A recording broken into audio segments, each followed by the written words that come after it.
Hello, please. I hope you don't see. I just finished eating lunch, and I knew I should have recorded before I had lunch, because I had some baked chicken and sweet peas and rice and gravy, and like I fried the chicken a little bit, like not with flour, but in the pan, like seared it before I baked it. It tastes even better than it did last night, okay? But I knew I should have recorded before I ate that meal, but I didn't. So here I am, chapter 11. And then when I upload tomorrow, it'll be 12 and 13, and that's the end of the book. And it's time for me.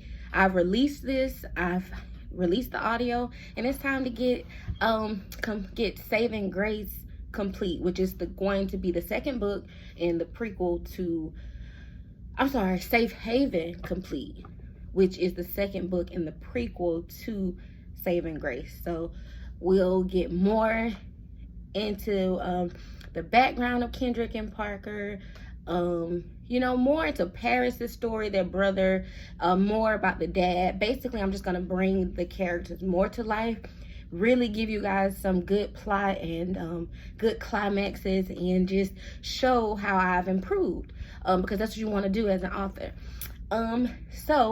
In chapter 10, they were in California, leaving California. They've met with the Connect.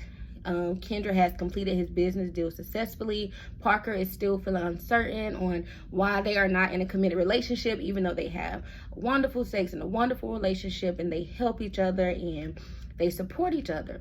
And then also in the last chapter, Portia, who is the daughter of Emilio, the Connect in California, texts Kendrick stating she had a child. The one night that they hooked up when Kendrick was in California a few years ago, she had a baby. So that's going to be fun to dive more into as well. So this is chapter 11, The Exception. This is Parker returning home from California. So this is going to be primarily from Parker's point of view. Let me take a sip in a Diet Coke. Y'all know how it go. Okay. After landing, I decided to take an Uber home. I live closer to the airport, and honestly, I did not want to ride in silence with Kendrick the entire drive to my place. Plus, he had to go meet his business partner for brunch to discuss the LA meeting. It was the happiest I have ever been to walk into my high-rise, which overlooked the city. I dropped my suitcase and the new Chanel bag Kendrick purchased for me in LA near the door.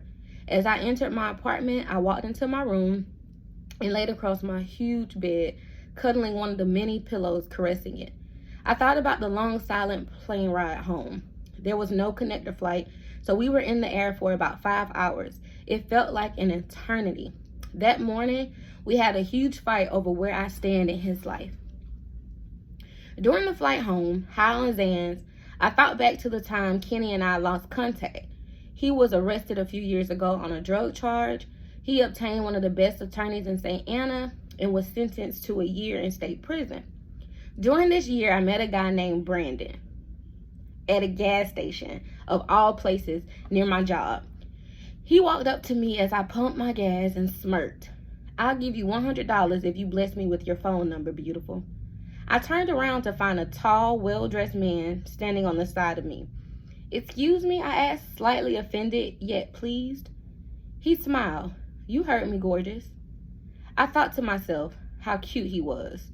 The pump clicked, and before I could remove the nozzle, he grabbed it, put it back in its place, closed the gas thingy, and opened my door, wearing the most charming smile I had ever seen.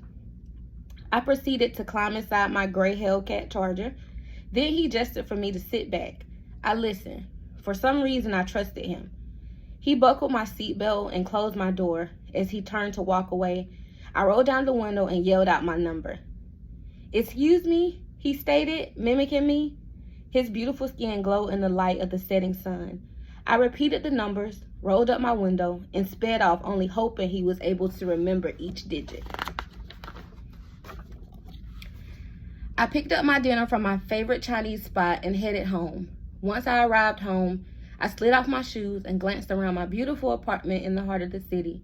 I could not believe I was here. I meant for sure I worked hard. I graduated with honors at the age of 21 from one of the best colleges in Georgia. My home was beautifully decorated. I had a great sense of style, which came mostly from the fashion magazines I would read at my grandmother's when I would visit in the summer. I would sit, look, and admire all the pretty models. They seemed so happy, as if they didn't have a care in the world. I wanted that happiness, the beauty, and the shoes. I would cut out pictures and glue them to a piece of paper, hoping one day to live in a world just as beautiful, unlike my reality. My sense of style and love of high fashion transcended well on the walls and decor in my place.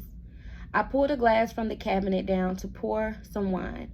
Unfortunately, I had developed a committed relationship with Chardonnay. The ringing of my cell phone interrupted my first sip. I ignored the phone call since I did not recognize the number. I walked back into the living room, grabbed my glass, and sat down to enjoy my dinner for one. I sipped a little wine and moved my veggies around in my stir fry, thinking on the day at the office. Wow, I can't believe Dr. Standford went there. Should I say anything? Was I asking for it? I don't want to lose my job. A text message interrupted my thoughts. Branden, I tried to call you, beautiful. As I hoped, the guy from the gas station remembered my number. The text continued. I wanted to hear your voice again. I can't stop thinking about you. I did not reply right away. I did not want to seem desperate, but I was interested, so after a few minutes, I replied. Hello, how are you? He asked, was I busy now? No, I'm free. Amused, I grabbed my glass and awaited his phone call. I answered after a few rings. Hello? He responded, hi, you sound just as beautiful as I remember you looking. What's your name? I guess I was so shocked at his approach, I forgot to give my name while ambitiously yelling out my phone number. Parker. He repeated my name and sounded pleased, then asked, what is a pretty little lady like yourself doing driving a fast-ass car like that? I laughed. From the beginning, he kept me laughing. He was smart, funny, and handsome. He liked to travel and seemed to be a family man. He was perfect. I would find out soon that no one is perfect, and we all have secrets. Our conversation lasted for what seemed like hours. We talked about everything and nothing. We ended the call agreeing to go to lunch the next day. Now, normally, if I like you, I'm not down for lunch. It makes me feel like a side chick or something. So my rules are no late night dinners and absolutely no lunches. Ew. For him, I made an exception. He is a doctor, and I understand how hectic their schedules can be. So I viewed lunch as him making time in his busy day for me. I felt special.